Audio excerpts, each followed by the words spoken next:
E se você sofresse um acidente? Seu avião caísse no meio do nada e você estivesse gravemente ferido, dependendo de um total desconhecido para sobreviver, o que você faria? Bom, eu sou uma pessoa difícil de se conquistar a confiança, assumidamente. Eu não sei o que eu faria, mas eu sei que eu acabei de voltar do cinema super empolgada para gravar uma breve comparação entre o livro e o filme de Depois daquela Montanha.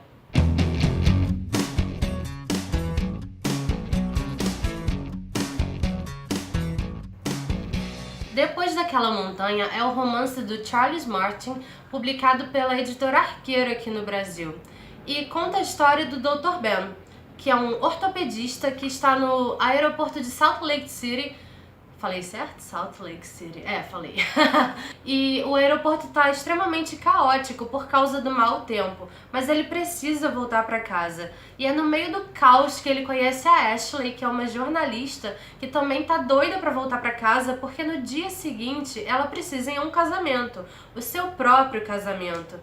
E ambos estão irredutíveis, não querem passar a noite naquela cidade por causa do mau tempo. Eles querem pegar o próximo voo o mais rápido possível para chegar nas suas cidades de destino. E como não dava mais para negociar com a companhia aérea, o Dr. Ben resolve fretar um monomotor para poder ir para casa.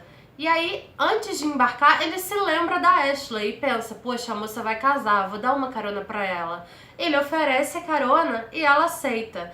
E aí os dois embarcam junto com o Grover, que é o piloto desse monomotor, e o cachorrinho do Grover, que é seu fiel companheiro e vai junto com ele para todo lugar. O Grover conhece exatamente o percurso que os dois precisam fazer. Ele já fez essa viagem diversas vezes e é por isso que ele resolve não assinar o plano de voo. E com isso, a torre de controle não fica sabendo que aquele avião decolou. Mas mesmo assim, os dois embarcam e até então vai tudo bem. Eles começam a conversar com o Grover, ele tá aparentemente bem, até que de repente ele começa a falar estranho.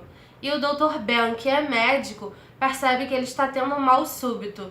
O Grover, se eu não me engano, teve um ataque cardíaco, infartou, foi algo parecido. No filme é um pouquinho diferente, mas o resultado é o mesmo. O Grover tem um mal súbito, perde o controle do avião e o avião cai no meio do nada. A gente não sabe exatamente quanto tempo se passa até o Dr. Ben acordar, mas o fato é que quando ele acorda, não tem mais ninguém acordado dentro daquele avião totalmente estilhaçado. Ele verifica a pulsação da Ashley e sim, ela está viva, porém está com fraturas no ombro e na perna, fraturas graves, mas como ele é lá manjado nos paranauês, cuida rapidamente dela e deixa ela descansar até o momento em que ela acordasse por si só. O cachorrinho também logo depois acorda, também sobreviveu à queda, mas o Grover realmente infartou e não se sabe se ele morreu na queda ou até mesmo antes do avião cair. E é a partir daí que a história transcorre toda em torno da tentativa de sobrevivência deles. O Dr. Ben tá um pouco receoso de sair dali, de perto do avião, ele ainda tem esperanças de que alguém vá resgatá-los, então eles ficam ali alguns dias. A Ashley já pensa o contrário, ela é muito proativa, apesar de ela estar gravemente ferida, ela quer ajudar, ela quer sair daí, ela quer tentar buscar ajuda, ela não se faz de coitada em nenhum momento por causa do ferimento dela, então eles ficam naquele impasse: será que a gente espera o salvamento ou será que eu vou em busca de alguém? E aí a Ashley lembra que o Grover não fez o plano de voo, portanto ninguém sabe que aquele avião decolou, ninguém sabe que eles estão perdidos e seria assinar o seu próprio óbito ficar ali. Então eles decidem descer a montanha em busca de ajuda. Tanto no livro quanto no filme não há grandes ações, não é um filme de ação, é um filme muito mais reflexivo. É sobre o drama deles tentarem sobreviver do que sobre a ação em si. Agora, fazendo um paralelo mais minucioso entre o livro e o filme, há várias diferenças. A começar que o Dr. Ben, no filme, ele é neurologista e no livro ele é ortopedista. A Ashley, do livro, se tornou a Alex no filme, mas ela é jornalista da mesma forma. O Grover, o piloto, no filme acho que se chama Walter, ou Wallace, ou algum desses nomes com W, que também não muda grandes coisas, ele continua sendo um piloto com seu cachorro, mas mudaram o nome dele. E eu acho que no filme ele tem um derrame, se eu não me engano. Mas como eu já disse no início da resenha, isso não muda nada e chegamos no mesmo ápice, que é a queda do avião. A cena do avião caindo em si eu achei muito boa. Os planos da câmera ali dentro, eu não sei como eles filmaram aquilo, mas eu acreditei naquela queda. E a coisa mais fofa foi a Kate Winslet se preocupando com o cachorro. Esqueci de falar, né? Que a Ashley do livro, no filme se torna Alex e é interpretada pela Kate Winslet. Sim, a Rose do Titanic. E o Dr. Ben é interpretado pelo Idris Elba, ou Idris Elba, como você preferir. E que é aquele guardião lá do Thor. E eu nunca tinha visto um filme romântico com o Idris Elba. Eu sempre vejo ele em filmes de ação ou de super-herói. Foi o primeiro filme romântico que eu vi com ele e foi interessante olhar a interpretação dele de uma outra forma. E o grande ponto positivo desse filme é de fato a interpretação dos dois atores. Eles estão muito naturais, a Kate Winslet está muito natural no papel. E o Idris Elba, eu já vi muita gente reclamando da interpretação dele nesse filme, que ele tá muito duro, pouco natural, mas o personagem é assim. Eu achei que pra proposta da história, ele se encaixou perfeitamente. O livro é narrado através do ponto de vista do Ben. Já o filme começa todo sendo narrado pela Alex, que é a Kate Winslet. No livro, é o Ben quem contrata o monomotor para eles irem para casa. E no filme, é a Alex que vai atrás do Walter, contrata o monomotor fretado e convida o Ben para ir de carona. Então a gente tem essa mudança de narrativa. No livro, tudo gira em torno do Ben e no filme começa girando em torno da Alex, da Kate Winslet. No livro, o Ben é um pouco mais aberto, ele fala abertamente sobre seu casamento. Ele e a esposa trocavam gravações porque o Ben tem como é que chama? Um gravadorzinho em que ele grava as consultas dele, porque ele é ortopedista, cirurgião. E ele também deixava recados para a esposa deixava recados para ele. E ele é mais aberto, fala mais sobre o casamento, fala que ele é apaixonado pela esposa. A Alex, ou a Ashley do livro, sempre muito aberta, divertida, bem comunicativa. Afinal de contas, ela é jornalista, né? Super curiosa que é. Mas no filme o Ben é mais fechado, ele mal toca no assunto da esposa dele. Ele ouve as gravações, mas em silêncio. Ele nunca se abre sobre isso com a Alex. O Ben nos filmes, ele é mais misterioso. São poucas palavras ditas, mas muita coisa dita através do olhar. Tanto que há takes inteiros voltado nos olhos dos personagens. E a gente sente o que eles estão passando.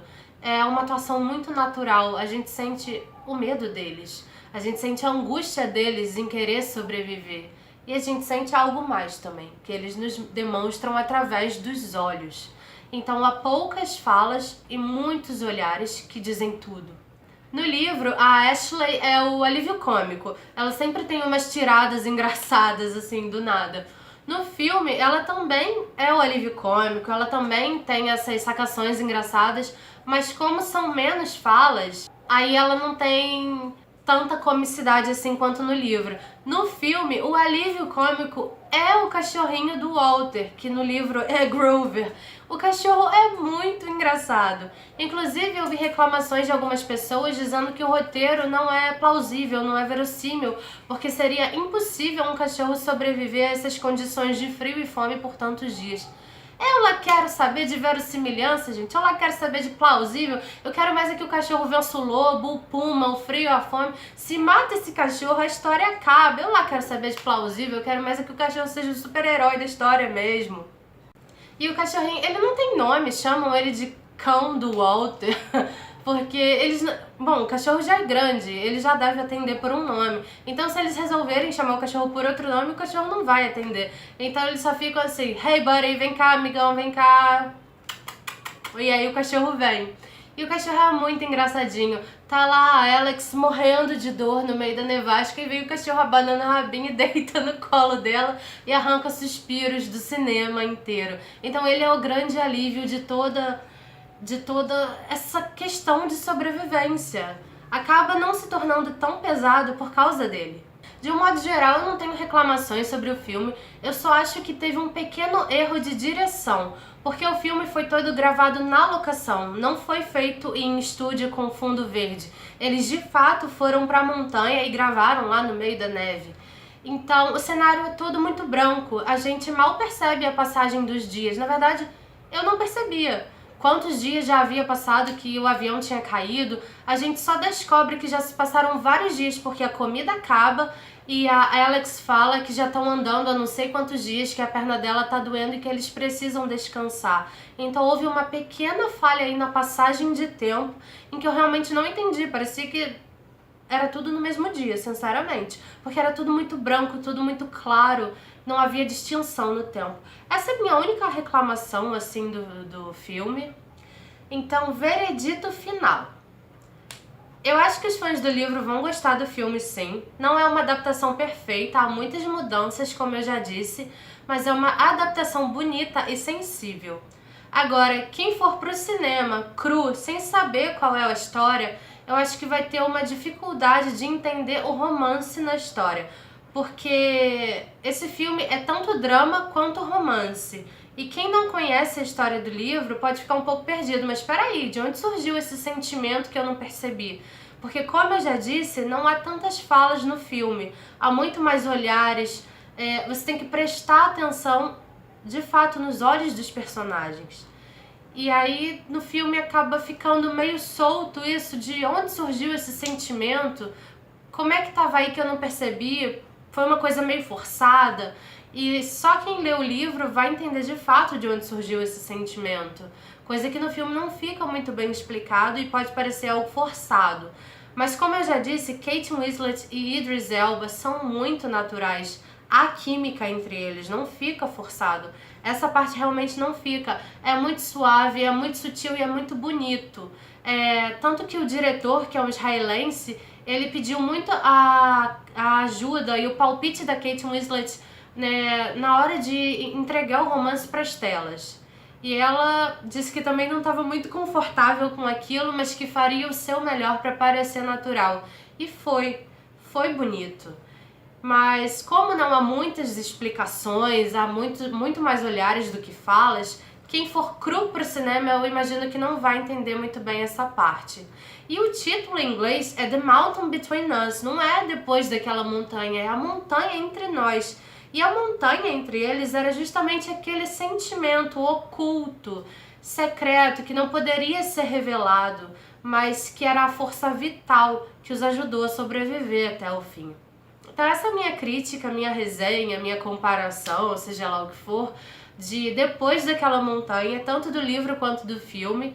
Não é um filme para Oscar, não foi o melhor filme desse ano, mas foi um filme legal. Eu gostei de ter assistido e eu saí do cinema com um calorzinho no coração. Eu achei... o final é um pouco diferente também. É um pouco mais previsível no filme do que no livro. No livro o autor tem uma tirada assim que a gente fica... Meu Deus! E no filme eu não sei se é porque eu já conhecia a história, mas eu já previa que aquilo fosse acontecer. É um pouco diferente da história do livro, sim, mas foi um fechamento bonito. Eu gostei, pra mim tá aprovado. Se você gosta de romance simples, não é aquela pegação, não é nada disso, é muito mais psicológico do que a ação em si, você vai gostar desse filme com certeza. Como eu já disse, não é um filme para Oscar, mas é um filme para você passar um tempo agradável no cinema. Espero que vocês tenham gostado desse vídeo. Não esqueça de se inscrever no canal e de deixar a sua opinião. Vocês já leram esse livro? Já assistiram o filme? Ficaram com vontade de assistir? Deixe o seu comentário aqui que eu vou adorar descobrir e nos vemos nos próximos vídeos. Tchau!